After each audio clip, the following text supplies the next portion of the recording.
Curated Spaces, the community for curious travellers and slow living spaces.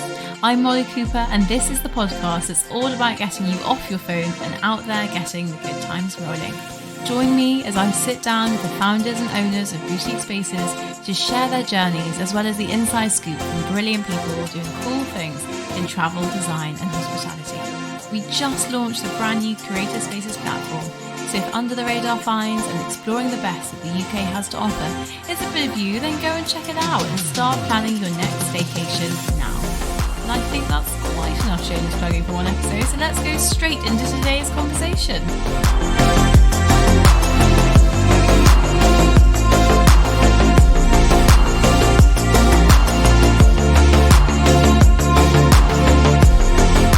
In today's Snapshot episode, we're talking about the power of food to transform people's lives. I'm absolutely delighted to welcome the brilliant Lucy Vincent, who founded the Food Behind Bars charity, who are on a mission to positively impact the health and well-being of prisoners by delivering practical food-based education, promoting healthy eating, and designing exciting food and drink initiatives.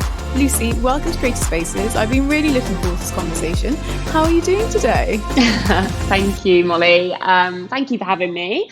I am all good. I'm a little bit frazzled because work and life are incredibly busy, but we can't complain. I know, and you've got some quite big building works going on, a lot of things ticking along, but you're still doing amazing things at Food Behind Bars, which I'm so excited to get into and hear all about. But first, I'd love to start with you and your background and hear a bit about what you were up to before you started working on this amazing charity. Yeah, so I was never involved with prisons we're talking 8 years ago now, and never thought my life would take this path. But that's one of the best things about life. And I think I've never been very kind of linear in my career. I have always done things that I feel passionate about and that I care about and that I love, and that's kind of been my approach. And so I actually trained in journalism and fashion journalism specifically when I was younger, and always wanted to be a writer. That was always my thing.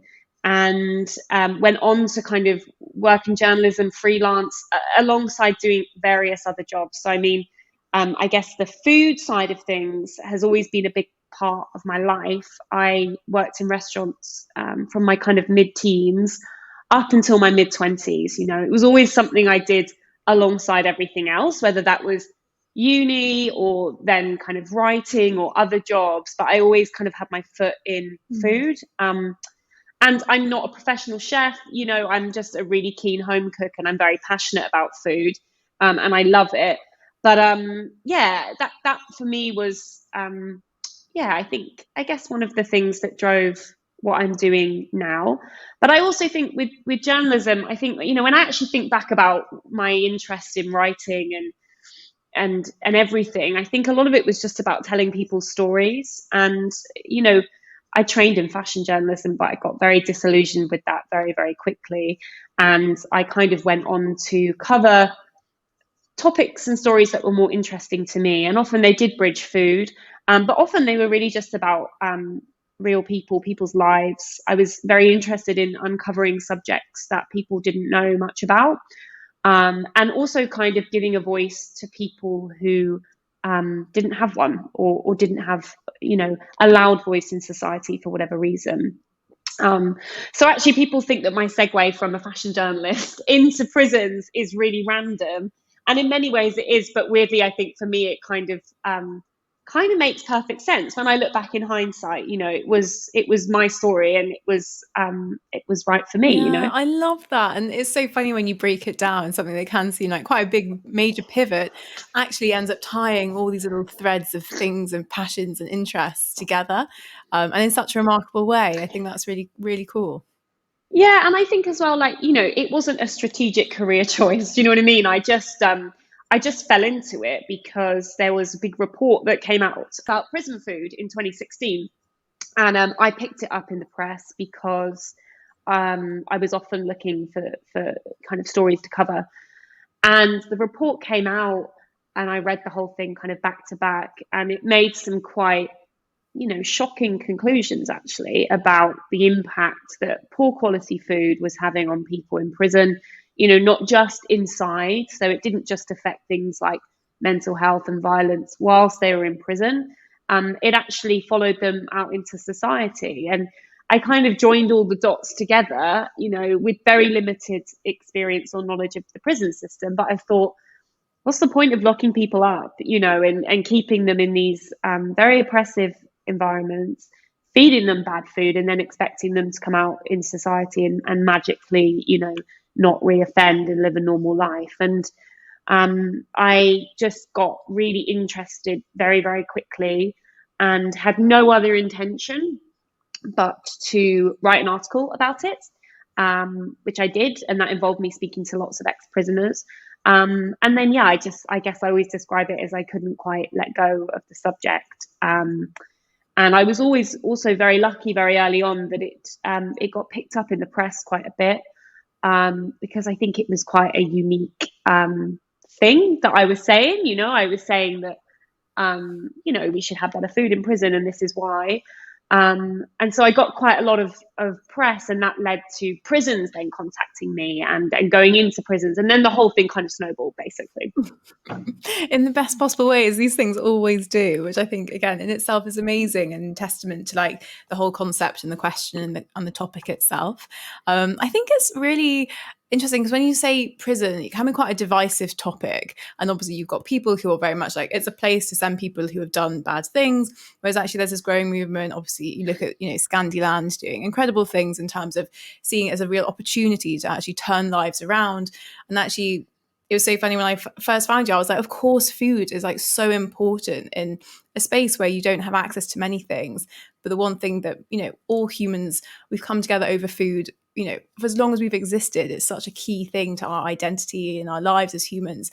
And actually to be reduced to having like just horrible, meaningless, nasty food for while you're locked up, I can so see how that would have a profound impact on like your experience, your life, and everything around that. So I'd love to hear a bit about what you found when you did that article, like some of the really key things that shocked you. Well, I think it's an interesting one, and I think it's an interesting topic because it's under researched, underrepresented. As I say, that was why I got involved, because I thought, gosh, no one's talking about this. There's not even any accurate information online. It's very hard to grasp actually what was going on in prisons. Whereas when you look at other institutions, specifically schools and hospitals, the difference is stark. And that is because we've all been to school, or we have children who go to school. Many of us have been to hospital. We have family who've been in hospital. So we experience those food spaces. And thankfully, most of us don't end up in prison. And most of us don't know people who've been in prison. And that is why it's existed under the radar for so long. That is why I believe actually it's existed at a much lower standard. And also why no one really knows like what's going on. There hasn't been big public investment. There is no Jamie Oliver for prisons. So I think that was what got me initially. And I began by trying to connect with people who've been in prison, because all the information I found online was from inspectors or governors or the government, about prison food. And I thought, well, I guarantee that whoever's eating this food is going to have a very different story to tell. And obviously it turns out that they did.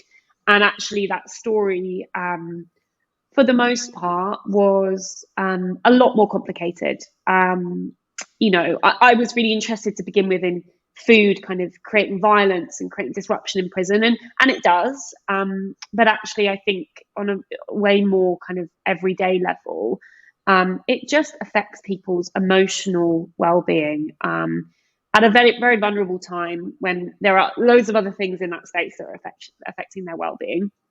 But the kind of concept of picking up your meal from the servery every day, taking it back into your cell door being locked, and you sat there eating it on your own next to your toilet, when you're banged up for 2.5 hours after eating a really carb heavy meal that you don't know who made it, you don't know what ingredients are in it, you have no idea if it's hitting your calorific targets.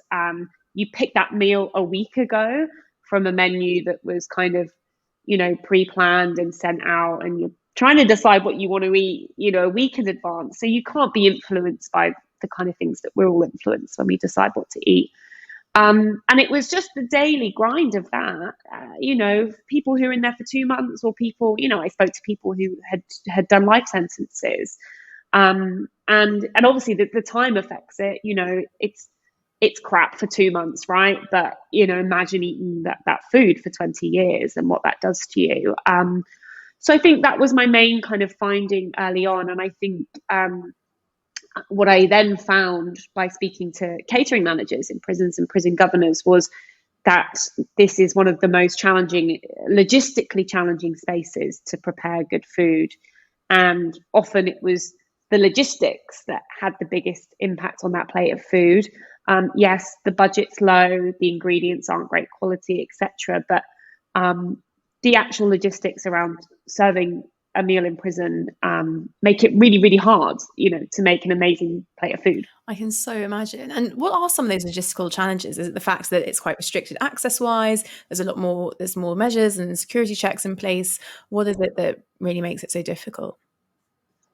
Yeah, well, I mean, I was on a panel last night with Nicole Pisani, who's the founder of Chefs in Schools, who are an amazing charity doing similar work to what we're doing, but in the school space. And the beauty of serving food in a school, and why I think a lot of restaurant chefs, would, love that job, is that, you make all the food in the kitchen and then you go out, you put it on a server in a big dining hall, and all the kids come in and they all eat together and they sit there and they say, yay, I love it. And you kind of get that instant gratification. And I suppose the only way I can describe it in prisons, is the exact opposite of that.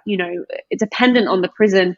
Kitchens are often in the far-flung corner, of a huge, often very, very huge site.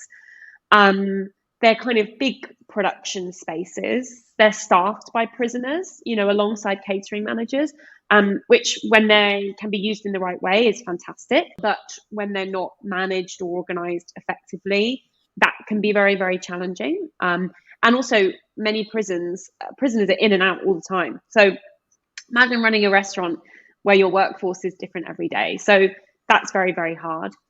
And I think it's the volume of food that's being made. Most prisons we work with probably have 800 men or women in them. Men's prisons are bigger than women's. So there's a lot of mouths to feed. And, in the kind of simplest sense, the food gets prepared en masse in advance. Often meals are getting prepared a couple of days in advance. They then go on to hot trolleys, kind of one per wing. And those hot trolleys then kind of start their journey down to whatever wing they're going on. Some prisons have 8 wings of, 100 people, 150 people. That journey can be really long, right? You've got gates to be unlocked. There's a million things that could happen between that tray of food coming out of the oven and it going down onto the wing. So that's often a really long journey. And then when it gets to the wing, each wing has a servery. Everything has to be kind of taken out, goes under the hot lights. And then the final process is going around and unlocking all the prisoners to come and get their food. Again, no mean feat. And that journey can often take up until an hour. And that journey often affects the food more than anything. I always say the same thing. I sometimes see something come out of the oven and think, oh, that looks delicious. And then I see someone eating it on the wing kind of an hour later, and it's cold and unappetizing and unrecognizable. Well, it's when you put it like that, imagine making your dinner and like leaving it on the side for an hour and then coming to eat it. It's a completely different dish to the one that you just prepared straight out of the oven, isn't it? Definitely. Yeah. And I think as well, it's worth noting, like, there are tons of catering managers out there who do things to mitigate against that journey, right? And it's all about just paying a bit more care and attention to that food, whether that means undercooking your pasta for a couple of minutes because it's going to, keep steaming on the trolley, or designing your dishes in a way. I mean, crispy things are the bane of my life, basically. Prisoners don't even want chips because they just end up soggy. They're like, get chips off the menu, or let's do homemade wedges because you've got a little bit more substance there. And, if you get a soggy, like, French fry, you've got nothing left. So it's just about making kind of extra thought and care and attention around what you serve and how you cook it. And then you kind of touched on it earlier, this idea about hitting your like calorie goals or like even a 5 a day. And wasn't there that report that kind of looked at how a lot of prisoners were like depending on savings or friends and family to like sort of substitute the fruit and vegetable they weren't getting through their daily meals, just so they were getting their like minimum of 5 portions a day. Yeah. So they have something called canteen in prison, which is like the prison shop. It's not a physical shop, you order, but there's a huge list of items that you can get. A lot of them are kind of convenience items, but they can access fresh things on there. They can even access ingredients, which is always wild to me because they have nothing to cook with, which is why we had kettle cooking, people cooking curries and things in their cells. So they can access those ingredients, but they come at a cost, and friends and family can pay in money to prisoners' accounts, if they're able to. But if they're not, and you're on a basic kind of prison wage, it's something like £12 a week. You've got to get your toiletries from that. You've got to get your phone credits, stamps if you want to write, vapes if you want to smoke. So what is left is not much. And obviously the fresh ingredients on Canteen and the healthy ingredients are more expensive than the crisps and the chocolate bars and things like that. So that's really, really hard. I think the other hard thing is that obviously, the prison system gives calorific guidelines, to catering teams, which are in line with what we have on the outside, but they're not measured. And I'm not a big calorie counter. I don't necessarily agree that it's a good thing for people to do. And I often meet people in prison who can get quite obsessed with, trying to work out what's in that dish and counting. And it can be a little bit counterproductive. But I get why they're doing it, because they feel out of control, basically. But I think it's just about cooking healthy, nutritious, good food, and enough of it. So yeah, there's definitely a lack of kind of information, I think, is the main thing. And each prison varies massively. Yeah. I mean, it's such a huge system and structure and institution to be sort of operating within. I'm sure it just has so many hurdles and challenges. I'd love to touch on something you just mentioned then, this whole idea of prisoners really trying to work out or dissect their food, and it's sort of like a control mechanism, which I can, I have the hugest empathy for. I can so imagine in a world where nothing is in your control, the one thing that like you can kind of like in a weird way try and get control over is like what you eat, what you don't eat. So yeah, I'd love to hear a bit about that, and maybe when you spoke to prisoners, what their feedback was about how they see food, what they miss, the kind of things like that. Yeah, I think control is a huge thing. Control and choice. Choice within reason, like, they're all in prison. That's the punishment. We're just talking about, allowing them to exercise kind of their daily basic right, which is, the right to a hot meal. And, the calorie counters, they will go to the library, they will get every single book they can on, diet and nutrition or whatever. And people have a lot of time in prison. You'd be amazed at what people learn and do. And so, yeah, they will try and dissect what's in their meal. That is one way that people try and exercise a bit of control. The other way is, I touched on kettle cooking. We call it kettle cooking because the only piece of equipment they have access to in their cell is kind of a travel-sized kettle, some plastic cutlery, a Tupperware, and some ingredients from Canteen and ingredients from prison food. So, they'll take the chicken curry, they'll wash the sauce off, they'll shred the chicken away from the bone. They'll take that, they'll use some spices and some coconut milk in their kettle. They'll add the chicken. I've met people who've never eaten any food from the servery. They throw it straight in the bin and they make everything in their kettle. There are often people on the wing who are expert kettle chefs. They might have even managed to get a few extra kettles in their cell, and they're cooking for other people. I literally met a guy last week who, bless him, he's writing his own kettle cooking recipe book. He was a chef on the outside, so he's very clever. And, he is making chicken noodle soup and making his own stock with the bones from the chicken legs from the prison meal in his kettle, bubbling it up, adding noodles, which was a first. I heard of someone the other week who apparently is making ricotta in a sock in his cell. So, and I think, to be honest, kettle cooking so interesting. And I think from my conversations over the years with people, when I first found out about it, I thought it was a direct response to poor quality food. And often it is. They're like, well, I'd rather make my own thing than have that boring cheese sandwich. But actually, I think even if prison food was amazing, it would still exist, because most people I talk to about it, they do it for uh, the pleasure of cooking. Many of them miss cooking, and the control that it allows them, because if they're cooking in their kettle in their cell, they can decide when they want to eat. They can't do that, with the other food, and they can decide what's in it, and they can get creative and have fun, and it's a shame we don't offer more self-catering type solutions in prisons in this country, because allowing people to cook is really powerful. Definitely.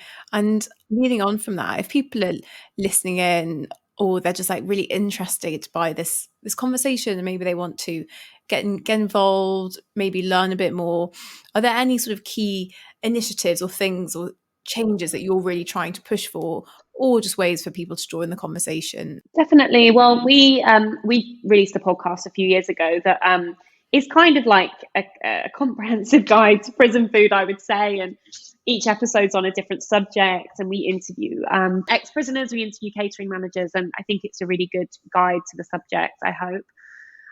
That's one way. And obviously getting involved with us in the charity and is always welcome. And we do a lot of work. I mean, we do a lot of food education. So we deliver cooking courses in prison. We do food growing, baking, and then we also work with prison kitchen teams. And that is really the key goal for us, I think. It all starts in the kitchen. And often we work with very, very well-meaning catering teams who are just existing in the most challenging, set of circumstances. And it is possible to produce good quality food in prison, but those people just need to be empowered and inspired and given the skills to kind of do it. And often, that doesn't exist in a very oppressive environment where you can't even have your phone on you and, check out a recipe on Instagram. And a lot of people working in prison kitchens, are not trained chefs. They might be ex-officers and things like that. So we are this year developing like a prison food education program that we'll be offering to some of our prison partners and the catering teams. Because I think one thing I've learned in running a charity the last kind of 4 years or so is that I think charities can go into these places and do great work, and then they come away and the work doesn't continue because the people driving it have gone because the funding's run out or whatever.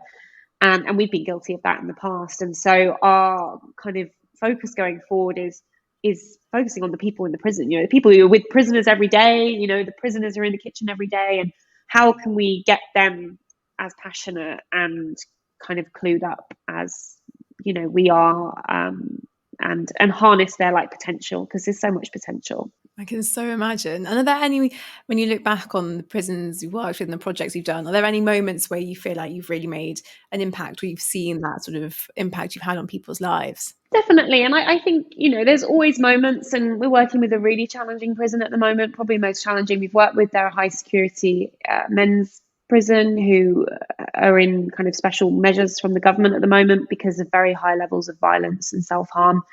And we're working on the food, because that's a part of it. And we were in there last week running 2 days of training in the prison kitchen, and we ended the whole thing with a tasting in the prison chapel. So we had 14 new dishes that are going on the menu, and we cooked them all up, all prison food, all prison ingredients, budget, etc.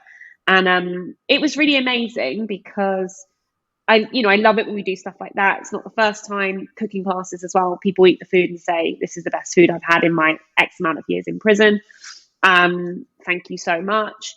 Or, oh, I haven't eaten this Jamaican stew, since my mum made it 3 years ago, and I really miss that food. Thank you for kind of bringing it back. So that's always really powerful. And also for the catering teams, just to get that sense of pride, and also connecting with the people that they're serving food to, because as I say, it's not like a school kitchen. They don't really know if people, they get a lot of complaints. You know what I mean? I often describe it as like running a restaurant kitchen where everyone's just complaining all the time. I just couldn't, the effect that has on your morale, and not having that interaction with the people eating your food. So that was really, really powerful, and amazing. And I guess just one other thing that we've had going on is we've just wrapped a 1-year butchery program, very unique project that we were running at a women's open prison in Kent. The prison is like an extremely unique prison. They have a working farm, they rear their own livestock, they have a farm shop where they sell it to the public, and a butchery facility. We've been running the butchery, and I actually employed a prisoner, which is very unorthodox, but possible because it's a low security prison, where they're getting ready to be released, so they can gain employment on the outside. And I employed a really fantastic woman who's been running that course for the last 6 months or so. And alongside that, we managed to make an introduction to a butcher's in Borough Market, Ginger Pig, incredible butchers. And they offered her a job. I think she's been working there now since last summer. And she's out in 3 weeks, which is incredible. And she's coming out to a full-time job, an amazing employer in the industry that she wants to be in and that she's good at. And that's amazing. So yeah, she's an amazing person and happy to have been part of that. Oh, and I think that's such a brilliant note to end on, and to see that firsthand the quite incredible impact it can have on turning someone's life around completely. So I applaud you. I think it's an amazing charity, and I wish you all the best with it. Thank you so much, Molly. No worries. We do, of course, have a closing tradition of a quick fire round, if you're up for that. Sounds good. Today's will be food themed. So I'll start by asking, what's one dish that you go back to again and again and find comfort in? Chicken Kiev, mashed potato, peas. It's my comforting dish. It's my I'm actually what? I was just going to say, I'm not even joking. I literally had that for dinner last night. I love it. I just love it. I just think it's got everything. And if I'm in on a Friday night, which I am every Friday night because I have a baby, or if I'm in on my own, it's quite like a solo type dish with a glass of wine. I hate the term guilty pleasure. It probably does fit into that category, to be honest. I just love it. I always feel like it, I feel you. I'm with you on that. Give me a chicken Kiev any night of the week. And are you more of the chef or the dishwasher or the washer-upper in your house? Definitely the chef. I hate cleaning. My boyfriend loves cleaning. He loves it. And I would much rather be cooking. That's very good of you. How did you get him into cleaning? He was already into it. He's made me a bit cleaner because I used to be really messy. And and even I've noticed my daughter, she's only 1.5 years, but she loves to grab a cloth and just kind of wipe down surfaces. I'm like, oh my God, she's really, I haven't taught her that. What a gene pool to tap into. I love that for you. Yeah. And then when you're traveling or on holiday, are there any foods you go back to or that, really mark that holiday's arrived? Yeah, I went to Greece, not last year, but the year before when I was pregnant. It was the first time I'd been to Greece, actually. And I really fell in love with the food there because it was so simple. Do you know what I mean? And I ate basically the same thing every night. I just had an amazing piece of fish, an amazing Greek salad, because obviously Greek salad tastes completely different in Greece and looks completely different and just is incredible. And some really yummy potatoes. And I loved, they use a lot of, in their moussaka and stuff, they use tons of oregano and things, but then they use cinnamon, and I love that kind of combination of flavors. And it was just very simple food and very holiday vibes, just a beautiful piece of fish cooked really, really well. And in that setting as well is really lovely. Everything tastes better somewhere warm and by the sea, doesn't it? Yeah. It did. It tasted really, really good. And summery food. I've been thinking about it recently, and as much as I love a kind of comforting, warming dish, I'm a summer food girl, I think. I just I love it when everything comes into season, and and the kitchen garden's in bloom. Lovely. Hang in, we're nearly there. Exactly. And then final one, if you had to eat one cuisine for the rest of your life, which one would it be? Italian, because I just never bore of pasta. I just don't, and I like it in all forms. Um, I find Italian food really comforting in all forms. You know, I love the kind of fresh, kind of bougie type Italian food, and then we recently moved house, and we have literally at the end of our road one of those real like old school kind of family Italians. You know, where you can go and get the kind of chicken Milanese with the spaghetti and the breaded chicken escalope, and just like absolute classic stuff, lasagna, really good wine. My daughter loves it. We go all the time basically, and I could keep eating somewhere like that, I think, for the rest of my life. Absolutely. And so apt, because the Italians, they do put so much love and nourishment into their food, and we can all take a lot from that. Oh, well, thank you so much, Lucy. I've really enjoyed our conversation. And like I said, I wish you all the best with Food Behind Bars for an amazing charity. Amazing. Thanks for having me.